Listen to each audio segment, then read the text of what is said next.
Personal finance opinions YouTube channel में एक और वीडियो में आपको खुशामदीद।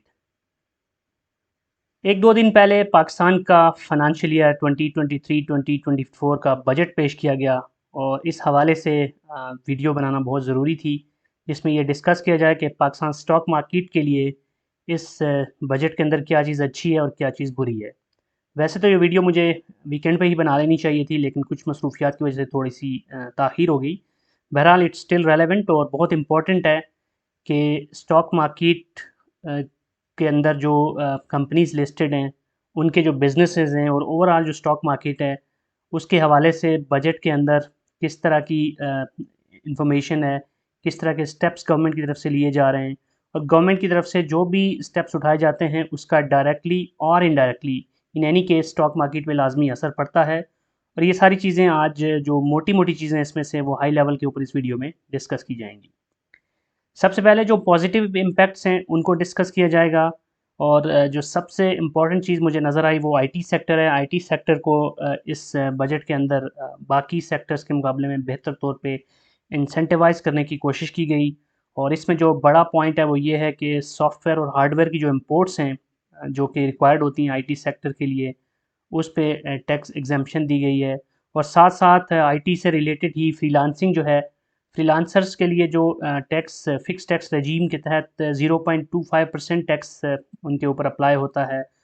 वो जो 2023 में ख़त्म हो रही थी ये वाली फ़िक्स टैक्स रेजीम, उसको मज़ीद एक्सटेंड करके 2026 तक लेके चले गए हैं, 3 साल के लिए मज़ीद बढ़ा दिया है। तो ओवरऑल देखा जाए तो आईटी इंडस्ट्री के लिए, सॉफ्टवेयर एक्सपोर्ट के लिए ये एक पॉजिटिव चीज़ है। और इसके अलावा भी लैपटॉप स्कीम्स और इस तरह की जो दूसरी कम्प्लीमेंट्री चीज़ें हैं या एसोसिएटेड चीज़ें हैं वो भी आईटी सेक्टर को पॉजिटिवली इम्पैक्ट करेंगी। इन जनरल देखा जाए तो आईटी सेक्टर के लिए ये एक अच्छा बजट है और जो चीज़ें आईटी सेक्टर के हवाले से इसमें तजवीज़ की गई हैं, अगर ये नाफिज़ुल अमल होती हैं तो इसका बराह रास्त फ़ायदा होगा इन्वेस्टर्स को भी पाकिस्तान स्टॉक मार्केट में जो आईटी सेक्टर की कंपनीज़ में, टेक्नोलॉजी कंपनीज़ के अंदर इन्वेस्टेड हैं या इन्वेस्टमेंट करना चाहते हैं। अब जो दूसरा सेक्टर या दूसरा बड़ा एक इसका बेनिफिशियरी है वो आपको पता है कि ये साल मुमकिना तौर पे इलेक्शन का साल है और इलेक्शन के साल में वैसे भी जितनी भी गवर्नमेंट्स होती हैं उनकी कोशिश होती है कि वो तरक्याती स्कीमों के लिए ज़्यादा से ज़्यादा पैसा मुख्तस करें ताकि वोटर्स को ल्योर किया जा सके, उनको अट्रैक्ट किया जा सके। तो पीएसडीपी में इजाफ़ा इस बजट में देखने को मिला है, जिसकी वजह से जो भी उससे रिलेवेंट डेवलपमेंट के काम होंगे, उसमें जो एसोसिएटेड मटेरियल्स यूज़ होते हैं या जो भी प्रोडक्ट्स यूज़ होती हैं, वो कंपनीज़ जो कि उन प्रोडक्ट्स को बनाती हैं, वो इसकी बेनिफिशियरी होंगी। इसमें सीमेंट सेक्टर सबसे बड़ा बेनिफिशियरी बनता है क्योंकि अगर कोई भी नई कंस्ट्रक्शंस होती हैं, रोड्स बनती हैं, इंफ्रास्ट्रक्चर तामीर होता है, कुछ भी इस तरह की चीज़ें होती हैं, तो उसमें सीमेंट, स्टील और किसी हद तक ग्लास सेक्टर की डिमांड में भी इज़ाफ़ा मुतवक्के है। तो ये 3 सेक्टर्स जो हैं वो पोटेंशियली अपनी एक अच्छी डिमांड की वजह से फ़ायदा उठा सकते हैं, क्योंकि जब भी तरक्याती काम ज़्यादा होते हैं तो ये तो उसके बेसिक इंग्रीडिएंट्स में शामिल होते हैं। तो सीमेंट सेक्टर में जो अच्छी कंपनीज़ हैं या स्टील सेक्टर की और फिर ग्लास सेक्टर की भी, तो उसमें आप इन फ्यूचर एक अच्छी रैली देख सकते हैं। इसके बाद पाकिस्तान स्टॉक मार्केट में रियल एस्टेट इन्वेस्टमेंट ट्रस्ट यानी रीट्स भी हैं कुछ, जिसमें डॉलमेन सिटी रीट है और जीआरआर है। तो इस जो रीट्स हैं इनके लिए जो टैक्स एग्जाम्पशन है उसकी जो मुद्दत है उसमें भी मज़ीद इजाफा किया गया है। तो ये भी एक पॉजिटिव पॉइंट है रियल एस्टेट इन्वेस्टमेंट ट्रस्ट के लिए। और अगर आप रीट सेक्टर की कंपनीज में इन्वेस्टेड हैं तो आप देखेंगे कि उनकी जो प्रॉफिटेबिलिटी है उस पर कम से कम डेंट नहीं पड़ेगा।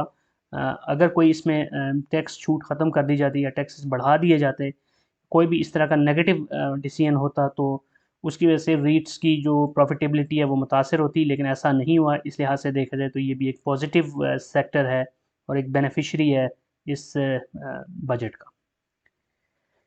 इसके बाद जो नेक्स्ट पॉजिटिव न्यूज़ है या पॉजिटिव सेक्टर है वो है फार्मास्यूटिकल सेक्टर। इसमें एक मज़ीद एपीआई और 3 जो अद्वियात हैं वो ड्यूटी फ्री इंपोर्ट्स की जो लिस्ट है उसमें ऐड की गई हैं। तो इसका फ़ायदा होगा उन कंपनीज़ को जो कि इन अद्वियात की को बनाती हैं और साथ-साथ इस जो नई एपीआई इसमें ऐड हुई है, तो वो भी एक पोटेंशियली एक प्रॉफिटेबल ये स्टेप होगा फार्मास्यूटिकल सेक्टर के लिए। और दूसरी इम्पॉर्टेंट चीज़ ये है कि अब ये इजाफ़ा होता है या कोई मज़ीद प्रोडक्ट्स को ऐड किया जाता है ड्यूटी फ्री में, तो उसका तो फ़ायदा होता ही है, लेकिन किसी चीज़ को निकाला भी नहीं गया। अगर तो ऐसे होता कि कोई नए टैक्सेस इम्पोज़ कर दिए जाते या ड्यूटी फ्री में जो पहले कोई चीज़ें हैं उसको निकाल दिया जाता जिनका ताल्लुक किसी ख़ास सेक्टर जैसे कि फार्मा सेक्टर से होता, तो वो नेगेटिव होता। लेकिन नेगेटिविटी नहीं बल्कि कुछ पॉजिटिविटी ही इसमें ऐड की गई है। अब कुछ नेगेटिव चीज़ें भी यहाँ पे डिस्कस कर दी जाएँ क्योंकि सब अच्छा ही नहीं है, और इसमें जो सबसे बड़ा फैक्टर है, एक बड़ा डेंट है, वो ये है कि बोनस शेयर्स के ऊपर 10% के जो टैक्स की इम्पोजिशन हुई है, इसका ओवरऑल स्टॉक मार्केट पे जितना भी इन्वेस्टमेंट्स हैं, जितने भी कंपनीज़ हैं, उन सब के ऊपर असर पड़ेगा। और एक और बड़ी इंटरेस्टिंग चीज़ ये है कि पिछले कुछ दिनों से एक न्यूज़ सर्कुलेट कर रही थी और इस तरह की अफ़वाहें भी गर्दिश कर रही थी कि जो कंपनीज़ हैं, लिस्टेड कंपनीज़ हैं, उनके रिज़र्व्स के ऊपर टैक्सेस लगाए जाने लगे हैं। यही वजह है कि बहुत सारी कंपनीज़ की इमर्जेंट बोर्ड मीटिंग्स भी हो रही थी और डिविडेंड और बोनस शेयर्स की अनाउंसमेंट्स भी जारी थी। तो वो चीज़ सिर्फ़ ख़बरों की हद तक ही रही, हकीकत में इस तरह की कोई चीज़ सामने नहीं आई। तो अब इसका नेगेटिव ये होगा कि आज भी आपने देखा होगा कि बहुत सारी कंपनीज़ की जो मीटिंग्स थी वो कैंसिल हो गई हैं, और कुछ कंपनीज़ की अनाउंसमेंट्स आई हैं जिसमें ये लिखा हुआ है कि कोई भी इन्फॉर्मेशन नहीं है जो कि इम्पोर्टेंट हो या प्राइस सेंसिटिव हो। तो मतलब ये कि अगर कुछ कंपनीज़ ने अब आगे चल के डिविडेंड या बोनस शेयर्स दे के अपने रिज़र्व्स को कम करना भी था, तो वो भी अब रुक गई हैं। तो जो उम्मीद थी कि मुमकिना तौर पे बहुत सारी कंपनीज़ अपने रिज़र्व्स को कम करने के लिए शेयर होल्डर्स को डिविडेंड देंगी या बोनस देंगी, तो अब शायद वैसा भी नहीं होगा। और बोनस शेयर पे जो विदहोल्डिंग टैक्स है या 10% टैक्स है, ये भी एक बहुत बड़ा इम्पैक्ट डालेगा, और इसका जो असर है वो स्टॉक मार्केट के ऊपर ओवरऑल नेगेटिवली पड़ेगा।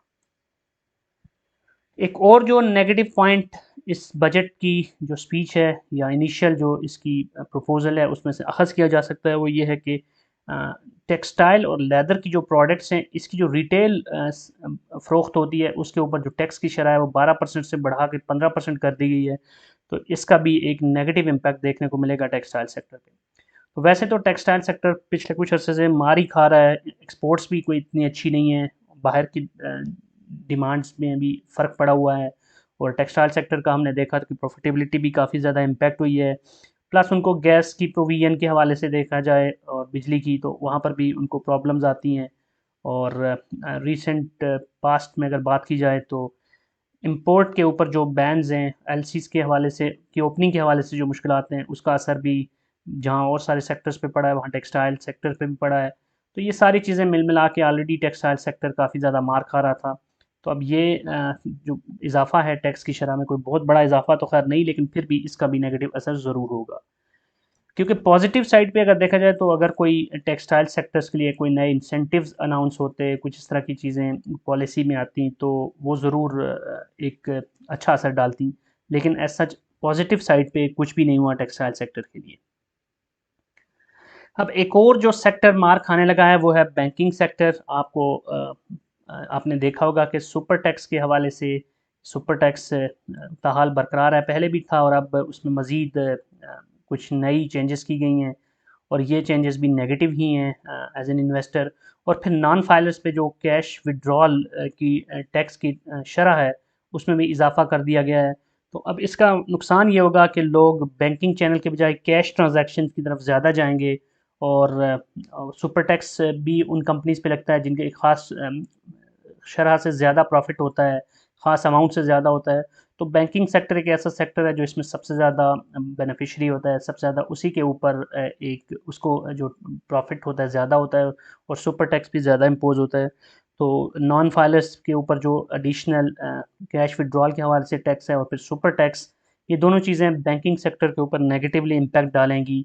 और साथ-साथ एक और चीज़ ये है कि आपने इसके अलावा भी देखा होगा कि कोई भी एक्स्ट्राऑर्डिनरी गेन्स अगर किसी को होते हैं, कम बी इट अ कंपनी और एन इंडिविजुअल, तो उसके ऊपर भी ज़्यादा टैक्स इम्पोज़ होगा। तो ये सारी चीज़ें लोगों को बैंकिंग सेक्टर के बजाय जो नॉन बैंकिंग यानी कैश बेस्ड ट्रांज़ैक्शंस हैं या कैश बेस्ड जो भी उनके फाइनेंशियल्स हैं, उसको ज़्यादा बढ़ाने का बायस बनेंगी, और जिस वजह से बैंकिंग सेक्टर पे पोटेंशियली एक नेगेटिव असर पड़ेगा। अब ये थी कुछ इंपॉर्टेंट चीदा बातें पॉजिटिव और नेगेटिव दोनों साइड से, लेकिन कंक्लूसिव रिमार्क्स हैं वो देना ज़रूरी है यहाँ पे।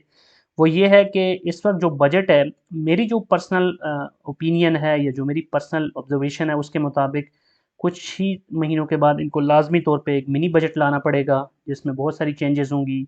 क्योंकि इस वक्त वैसे भी जो हमारा बजट है, हम तो लॉस में ही चल रहे हैं, और जो बजट में पैसे मुख्तस भी किए गए हैं वो भी देखा जाए तो उतना पैसा है नहीं।